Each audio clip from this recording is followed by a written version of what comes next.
What's up, guys? Welcome back to Airbnb ABCs. If you're not in the game yet, if you're not renting your property out on Airbnb VRBO as a short-term rental or doing direct booking or something like that, you're probably thinking about getting into this game because you've seen us talk about how we're buying these, incredible properties. We're making all of this money renting these incredible properties, and we're having a pretty good time doing it. I think that's one of the things that I can say that's most awesome about the short-term rental space is that it is a pretty good time doing it. So you're thinking, maybe I should get into this in 2023. Maybe this is my year, but is 2023 going to be a good year to get into Airbnb rentals? What I'm supposed to do here is what you're thinking. I'm probably going to say, yes, it's a fantastic time to get into Airbnb and the short-term rental game. And before we get into it, hit that like button down below to help me out, and hit that subscribe button so you don't miss anything in the future. And I'm going to tell you if 2023 is going to be a great year to get into Airbnb and VRBO. With most of 2022 being in the rearview mirror and 2023 right on the horizon, the thing that I'm not going to tell you guys is that 2023 is going to be the best time ever to get into the short-term rental game with Airbnb or VRBO. We have a lot of headwinds coming at us right now. One of the biggest is that interest rates are high, and that really affects how much that you can buy, the types of properties that you can buy, and it also raises costs on pretty much everything for everyone worldwide. We are still looking at high prices for all real estate, and especially these short-term rental properties in areas that are very, good for renting short-term rentals for a bunch of different reasons. And what that's going to do is obviously that's going to affect what you can buy, and we haven't seen the crash that people have been talking about for essentially the last year and a half since real estate prices went crazy. It really hasn't materialized. And before you guys get out there and say, well, it's gone down 10% or it's whatever, in the last 2 or 3 years, the real estate values in a lot of these really hot Airbnb and these short-term rental markets that have been short-term rental markets for decades before. This isn't just like popping up an Airbnb in your local neighborhood. Some of those markets have gone up almost 100% in the last 2 or 3 years. And so for them to pull back 20% really isn't going to make them extremely more affordable. So we're dealing with that. We're dealing with high inflation, which goes along with our high interest rates that the Fed's trying to use to fight that inflation. And then there is this kind of dark cloud of recession all over us from maybe there's a recession, maybe there's not. My definition of recession is the 2 consecutive quarters of negative GDP growth, which we did see, but it has a bigger mental thing than just the numbers, with people feeling like you're in recession, feeling like travel is going to be going down, and it's not. The numbers are saying that travel is not going down. Actually, the very best time to get into Airbnb short-term rentals was probably about 2 or 3 years ago, where you could get in for a relatively low amount of money. The purchase prices weren't that high. The interest rates were insanely low, probably lower than we're ever going to see again in our lives, those of us that are in their late 30s. Like any other investment, the best time to buy was sometime in the past. They usually say 20 years ago. But the second best time to buy is usually right now. And if you look at real estate from a historical standpoint, you go back, 10, 20, 30 years, look at it from the long term, zoom that chart out from that 1 or 2 year thing that most people are looking at. Real estate always goes up as far as the value of it. Rents are always going up, and everything always goes up pretty much in all markets. And so with that in mind, always think about the long term, because you need to be in these investments for a long period of time, long term, so that you can ride out any waves or anything in the next 1 to 2 years.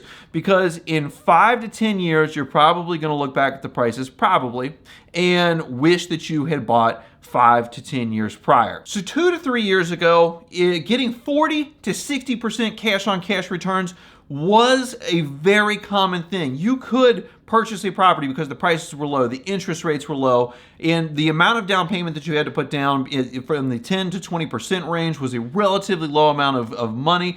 And then the rents that people were getting in these high demand short-term rental markets like Gatlinburg, Destin, the Florida Gulf Coast, the Alabama Gulf Coast, things like that, those very highly established, highly desirable short-term rental markets, you were able to get a 40 to 60% cash on cash return. And now people that bought 2 to 3 years ago that are renting at rates now in 2022 and in 2021 and probably 2023, because the people that I talk to in real life, not on the internet, not aggregate data, we are still seeing rates that are at least even with what we've been getting, and most folks are saying that their rates are between 1 and 10% higher than they were in those years. So things are going up. So their cash on cash return is probably inching towards 100% cash on cash return annually versus what they had in it. These days, that is probably not doable, simply for the fact of the cost of acquisition is so much higher right now. But keep in mind, that's right now. 3 to 5 to 10 years down the road, that could, that you're probably going to be in the same boat as those people that purchased 2 to 3 years ago. So what we are looking for right now when we're looking to buy properties, and we did just purchase a property just a couple of months ago, and if I can remember, I'll put a link to that video showing you guys that place. We're looking for 20% cash on cash return on the front end. That's money coming to us for this simple fact of you have to pick something. You have to pick some sort of metric to judge your go or no go on that. And what I did is I said the S&P 500 returns about 10% annually. That's pretty much a shoot it in there, it's done. You don't have to do anything with it, and it makes money.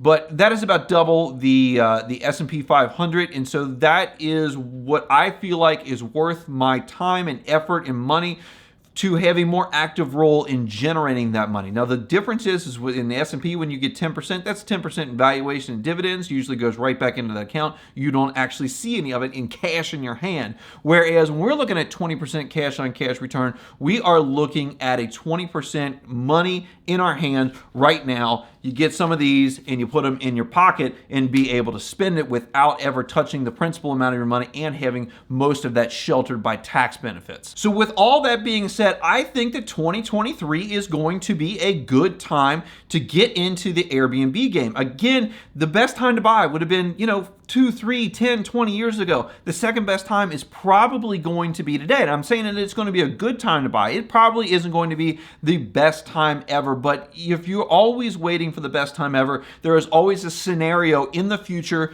where it is going to be a much better time to buy. And if that comes along, you buy now, that comes along, hopefully this has made you some money. It's gone up in value. Maybe you can 1031 into that new better time. Maybe you can use the money that you have to buy another one.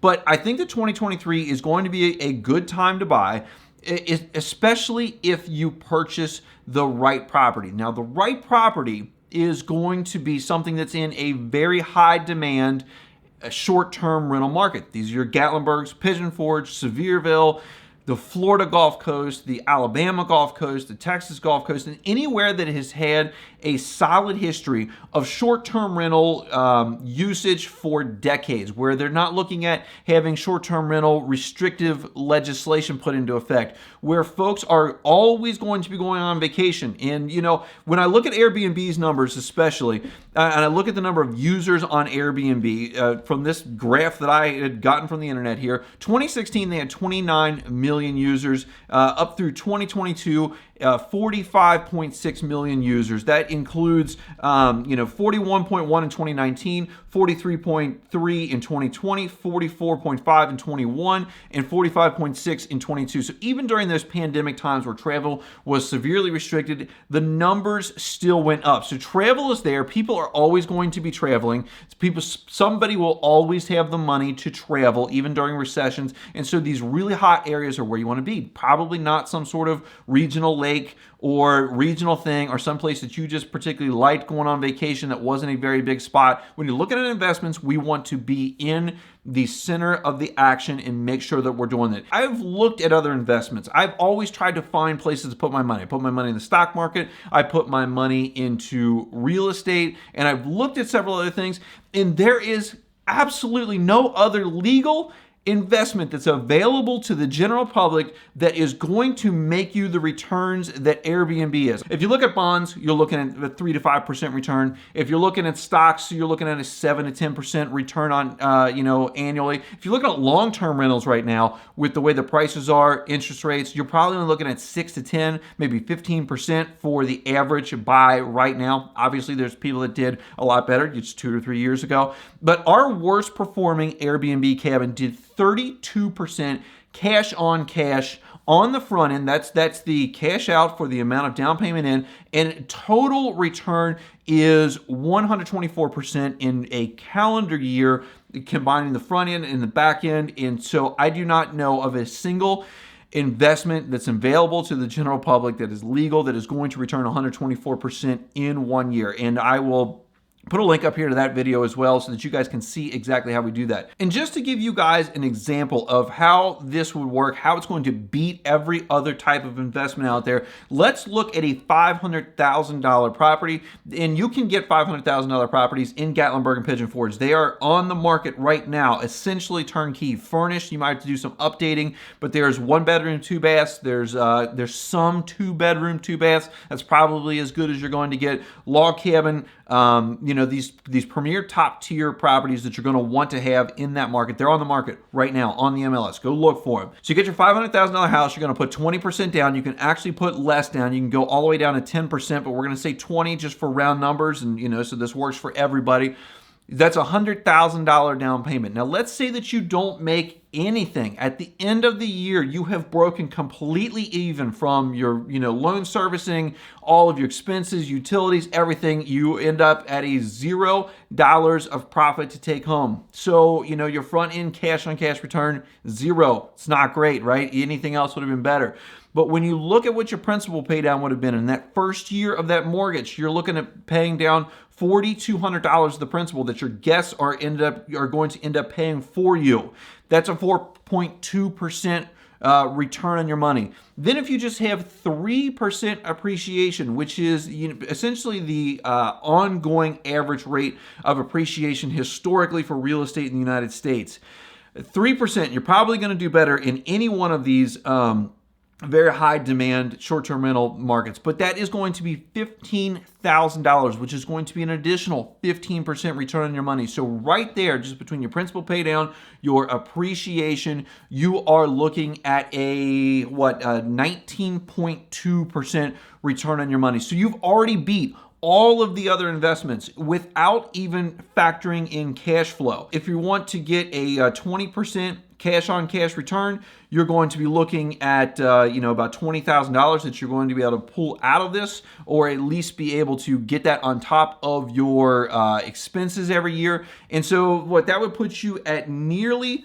40% total return for 1 calendar year. And if you use the rule of 72, it looks like you're going to be able to double your investment in less than 2 years versus the traditional 7.2 years if you're looking at 10% return in the stock market. Not only that, you're going to be able to take out cash, and put it physically in your hand from this, from the cash flow versus stock market investments. And you're going to be able to shelter probably nearly all of that income because of the expense deductions that you're going to be able to have and the depreciation that you are going to be able to take because of the various tax benefits of investing in real estate. The key is investing in very high desirable short-term rental markets such as Gatlinburg, Pigeon Forge. That's my favorite market in the country, in the world at this point, or somewhere else that has a very strong rental market. And when you look at these travel numbers, when people are saying the recession's coming, travel's going down, travel will go down if we have a large recession, if we have a large pullback. But these areas have consistently performed. Their governments and the local governments and everything do everything they can to bring in tourism dollars. And so I think that if you guys are able to invest into those types of markets, that 2023 is going to be just as good a year as any other that you could possibly foresee or possibly look forward into the future. So guys, I want you to click on the videos that are on the screen right now. They're going to tell you guys all about our Airbnb business, the properties that we purchase, how we manage them from afar, and just all the trials and tribulations of running a short-term rental Airbnb VRBO business. If you guys haven't yet, like button down below, helps this video out tremendously. Subscribe so you don't miss anything that I put out on this channel. I appreciate you guys watching today, and I'll see you in the next.